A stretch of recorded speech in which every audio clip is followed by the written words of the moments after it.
السلام عليكم ورحمة الله وبركاته. ازيكم يا حبايب؟ احمد ابو رجب، عاملين ايه؟ يا رب تكونوا بخير. ما شاء الله النهارده مطلعين اوردر. كل سنة وانتم طيبين. النهارده تاني يوم رمضان، النهارده الحج، تاني يوم رمضان. ربنا يبارك يا رب.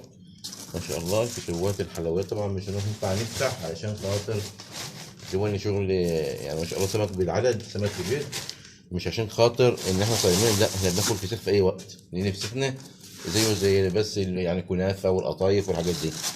فسيخنا بالظبط زي الكنافه والقطايف والهريسه والحاجات الحلوه دي. فكل سنه وانتم طيبين، ربنا يجعله يعني موسم سعيد ورمضان كريم علينا وعليكم يا رب. ما شاء الله تبارك الرحمن. القشطه بتاعتنا يا جدعان، تاني يوم رمضان. احنا شغالين على طول الموسم، يعني في رمضان وغير رمضان شغالين بفضل الله. الاجازات دي ان شاء الله ما هيش ايه تبعنا، ربنا يرزق الجميع. طبعا احنا ايه بنغذي الوقت العملاء بتوعنا وبياخدوا رزقهم، فما ينفعش ان احنا ايه نبطل. طبعا البورة اللي مع اسعاره طلعت في السماء السبعة.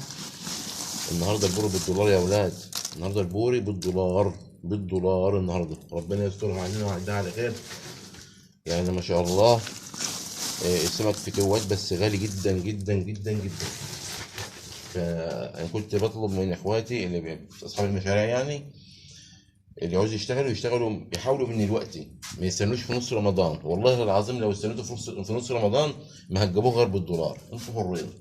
السمك بقى غالي جدا جدا جدا. يعني الحمد لله انا كنت جايب شويه شغل، الحمد لله رب العالمين، باسعارهم يعني كويسه. لسه مش عارفين هنعرف نجيب غيرهم لما يخلصوا ولا لا. لو كنا جايبين طن كان فيته برضه هيخلص بفضل الله. بس الاسعار اللي في الطاقه ربنا عندها وعلى خير يا رب. ربنا يرزق الجميع. ده الشغل بتاعنا. وربنا اسف قلب الكرتون المعبي.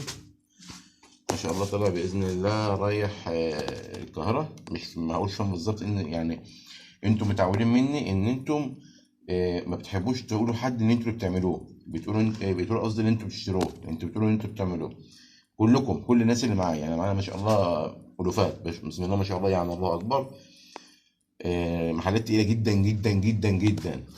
تمام، ما يزعلوش مني لما يسمعوني، ما اقولش عليكم اهو، ما اقولش اساميكم، بس بتقولوا ان انتوا اللي بتعملوه. وانا مش ما عنديش اي مشكله نهائيا، انتوا تعملوه انا اعملوه، المهم الدنيا تمشي ويبقى في شراء وبيع وحركه، يعني فاهمين. انا مش بزعل يعني، انا مش بزعل من الموضوع ده خالص. ليه؟ لان انا اهم حاجه عندي ان انتوا تشتغلوا وانا اشتغل. انتوا اللي عاملينه انا اللي عامله، ما بيفرقش معايا خالص. ربنا يرزق الجميع يا رب. وكل سنه وانتم طيبين. قلت بس اوريكم العسليات ده على الصبح كده، جري ريقكم وانتم صايمين.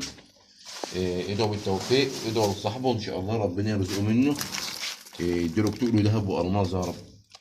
واشوفكم على خير في فيديو جديد ان شاء الله. والسلام عليكم ورحمه الله.